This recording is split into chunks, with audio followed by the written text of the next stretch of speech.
It was November in Hereford, cold enough that the breath of thousands fogged the air like smoke, but no one noticed the chill. Their eyes were fixed on the scaffold and the man upon it.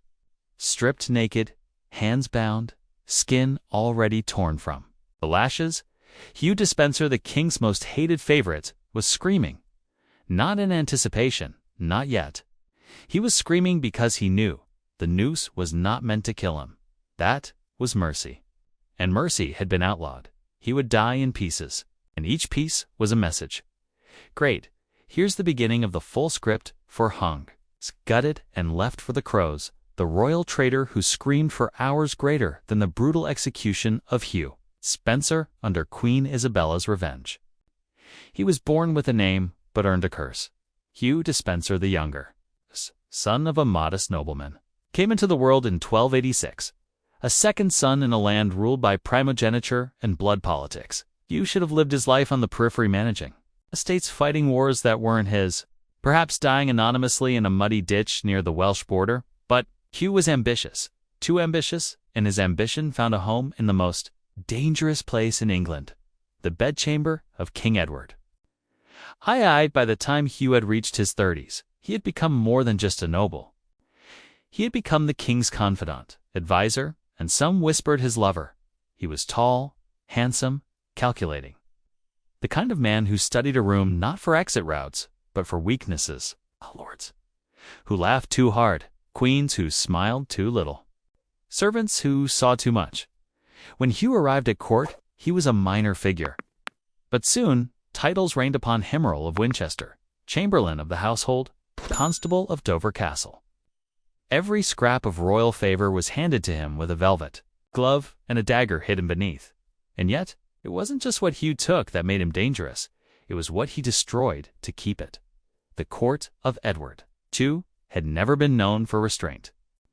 But under Hugh Despenser, it began to resemble something closer to a crime syndicate than a monarchy. Once merely a royal favorite, Hugh quickly turned his influence into a weapon, seizing lands, imprisoning rivals, and blackmailing the nobility. Into silence, noble houses were dismantled, entire families stripped of their birthrights, and those who dared to speak out vanished. He extorted titles, forced false accusations, and created a network of informants so vast it was said even the wind whispered his name. Worst of all, he did it in the king's name. And the king, a weak, confused, and desperate man, not only allowed it, he encouraged it. Edward II saw in Hugh what he could not be: ruthless, decisive, and unafraid.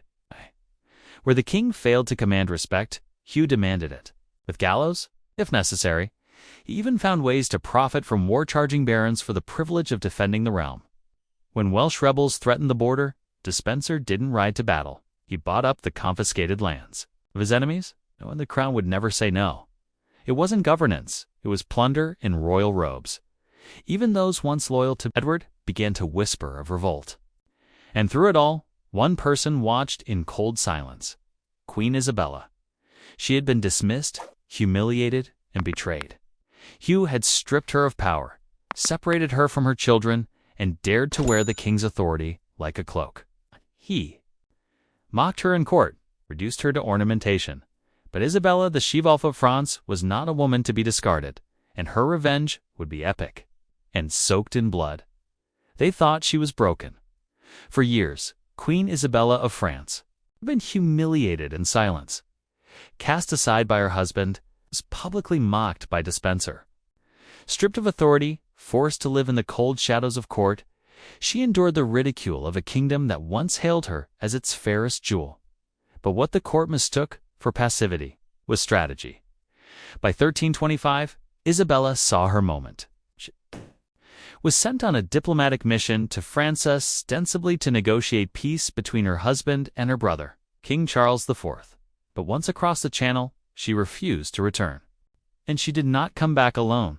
Isabella allied herself with Roger Mortimer, a powerful and charismatic exile with his own grudge against Despenser. Together, they did the unthinkable. They raised an army. From Flanders to Normandy, Isabella gathered forces, promising a return to order, a purge of tyranny, and justice for England. Back home, Despenser mocked the rumors. He had spies, knights, money, and most importantly, the king's blind devotion. But what he didn't have was the people. When Isabella landed in England with her small invasion, forest nobles and peasants alike rushed to her side. Castles opened their gates. Towns turned against the crown. Even the king's own family began to defect. The illusion of power, carefully built over a decade of blood and fear shattered in days. Hugh Despenser fled with Edward, disguised, desperate. But the world had changed, and the hounds of vengeance were already closing in by November 1326. Queen Isabella had seized control of the realm, and she would not stop until Despenser's body was split wide open before a cheering crowd. They found him starving. Hugh Despenser had fled with King Edward II, dispraised, ragged in peasant's clothes. Once cloaked in silk and smugness, the man who had ruled England through fear was now hiding in a marsh, ankle-deep in filth. Trembling with every sound of hooves on wet ground, they didn't even need to torture him. When Despenser was dragged from his hiding place in Lantrezant in South Wales, the people jeered, spat. He was no longer the tyrant they feared. He was prey, a carcass waiting to be butchered. Edward was captured with him, but the former king was simply imprisoned. Despenser, on the other hand, was reserved for a punishment the likes of which even medieval England rarely witnessed. He was paraded through the streets, tied backward on a filthy mule. Not as a prisoner, but as a trophy. The people screamed insults. They threw awful dung and rotting meat. Some say women took turns scratching at his face, shrieking the names of sons and husbands lost to his schemes. He was not judged in secret. He was judged on a scaffold publicly and with fury, charged with treason, theft, sodomy, and heresy. He stood silent, pale, barely upright. Perhaps it was shock. Or perhaps he finally realized that his screams would not be heard in private. They would echo down history. And then a sentence was passed. He was to be hung, disemboweled, castrated, and quartered. A sentence not just of death but of obliteration. They made him watch. Before the noose was even tightened around his neck, they stripped Hugh Despenser naked and bound him to a ladder. The crowd in Hereford surged forward. Children hoisted onto shoulders.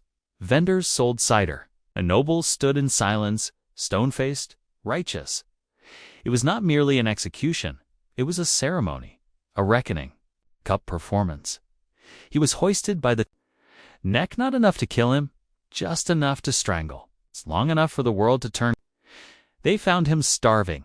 Hugh Despenser had fled with King Edward II, dispraised, ragged in peasant's clothes. Once cloaked in silk and smugness, the man who had ruled England through fear was now hiding in a marsh, ankle-deep in filth.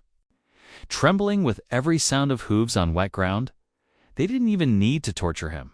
When Despenser was dragged from his hiding place in Lantrezant in South Wales, the people jeered, spat. He was no longer the tyrant they feared. He was prey, a carcass waiting to be butchered. Edward was captured with him, but the former king was simply imprisoned. Despenser, on the other hand, was reserved for a punishment the likes of which even medieval England rarely witnessed. He was paraded through the streets, tied backward on a filthy mule.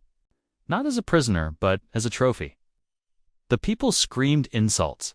They threw awful dung and rotting meat. Some say women took turns scratching at his face, shrieking the names of sons and husbands lost to his schemes. He was not judged in secret. He was judged on a scaffold publicly and with fury, charged with treason, theft, sodomy, and heresy. He stood silent, pale, barely upright. Perhaps it was shock. Or perhaps he finally realized that his screams would not be heard in private. They would echo down history. And then a sentence was passed. He was to be hung, disemboweled, castrated, and quartered. A sentence not just of death but of obliteration. They made him watch. Before the noose was even tightened around his neck, they stripped Hugh Despenser naked and bound him to a ladder. The crowd in Hereford surged forward. Children hoisted onto shoulders. Vendors sold cider. A noble stood in silence, stone-faced, righteous. It was not merely an execution. It was a ceremony, a reckoning, cup performance. He was hoisted by the neck, not enough to kill him, just enough to strangle. It's long enough for the world to turn gray, for the body to twitch. Then they cut him down, and then came the blade. A red-hot knife slid down his abdomen. He screamed. He begged. He wept. But there was no mercy. Before the watching crowd, his intestines were pulled out while he was still alive. They were thrown into a fire beside him, the smell of burning flesh and bile wafting across the square like incense from hell.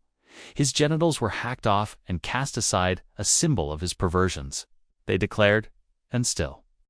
He did not die. Only once he had been completely disemboweled did the executioner reach for his heart. When the fires died down and the crowd drifted away, Queen Isabella stood alone atop a throne soaked in revenge. The tyrant was gone, his body burned, broken, scattered across the land, his memory reduced to whispers of cruelty and power. But as the scent of smoke faded, a new kind of rot took hold, the rot that comes not from flesh, but from fear. At first, her power seemed unshakable.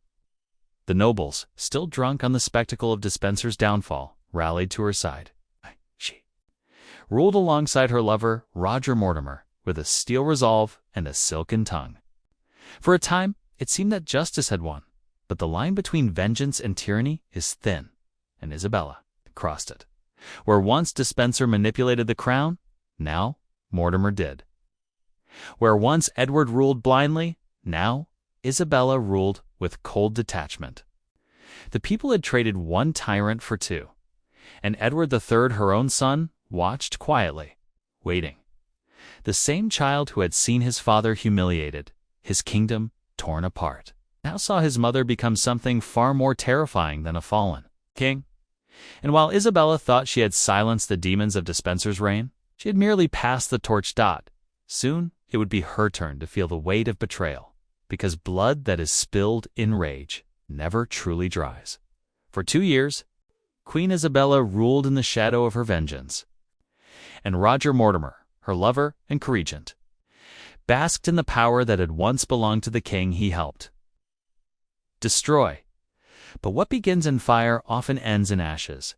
As Hugh Despenser's bones decayed beneath the dirt, whispers began to rise above. Them whispers that Isabella was no longer a savior, but something far darker.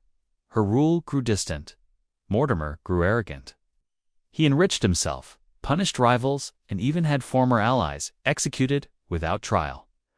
The court that had once roared at Despenser's hanging now whispered of another tyrant at the helm, and in the cold stone corridors of Nottingham Castle, Edward III, the boy king, was no longer a boy. He had watched his father die in disgrace. He had watched Despenser's entrails burn, and now he watched his mother fall under the same spell of absolute control that had doomed the very men she swore to destroy. So he waited. And then, on a rainy autumn night in 1330, he struck. With a small band of loyal knights, Edward burst into the queen's stronghold. Mortimer was dragged from his bed, stripped, beaten, and thrown in chains. No trial, no mercy. Isabella begged, pleaded for her lover's life, but Edward had learned his lesson well. Mortimer was hanged at Tyburn like a common thief, and Queen Isabella, banished, stripped of her titles, left to rot in a cold castle on the marsh. The cycle had turned. The vengeance she carved into Despenser's flesh had circled back. Like a wolf returning to the scent of blood, the once mighty she-wolf of France, who had dragged an empire to its knees, spent her final years staring out over a gray, mist-covered marsh. Castle Rising, a crumbling manor tucked away in Norfolk, became her prison. No gallows, no hooks, no fire, but silence. That was its own. Execution. Isabella lived for another 28 years. Not as queen, not even as prisoner, but as a shadow, a relic of horror best forgotten. The villagers feared the place. They said her cries echoed at night, sometimes in French, sometimes in madness. Some claimed she still spoke to Mortimer in whispers, begging him to come back from the grave. And perhaps the strangest thing, she was never punished for Despenser's death, Because how do you punish someone who already took the darkness inside? Edward III ruled for 50 years. His court never again allowed a favorite to rise unchecked. And Despenser's name became a cautionary tale, his death taught in whispers. Not textbooks, but the echoes never really stopped, in every tyrant who overreaches, in every ruler who mistakes silence for loyalty, in every court where blood is spectacled. Hugh Despenser's death lives on not as a lesson in justice, but as a warning that the monsters of history are often made, not born, and sometimes they scream long after the crows have finished in the grand tapestry of British history. Few deaths burn as vividly and as grotesquely as Hugh Despenser's. He was a man who clawed his way to power through seduction, manipulation, and cruelty. And in the end, he died the way tyrants fear most, not quickly, not quietly, but slowly stripped, screaming, and alone. But his fate wasn't just punishment, it was performance. Queen Isabella didn't merely execute him, she unmade him peace. By peace, in front of a crowd hungry for catharsis. His entrails became her message. His pain became her triumph. And yet, when the cheering stopped, the blood was still on her hands. We look back now, centuries later, and wonder, was it justice? Or was it a mirror held to our darkest desires? Because history doesn't just remember cruelty, it rewards it. Legends are carved from the bones of men like Despenser, and sometimes from the women who destroy them. So the next time we speak of justice, rebellion, or retribution, remember Despenser's screams. And ask yourself, who was the real monster? Have you ever heard of a fate darker than this? Drop your thoughts in the comments. I want to hear what you think. Was this justice served, or something far more sinister? And if you want more stories like this one forgotten, horrifying, real, don't forget to like, subscribe, and join us for the next descent into the shadows of history.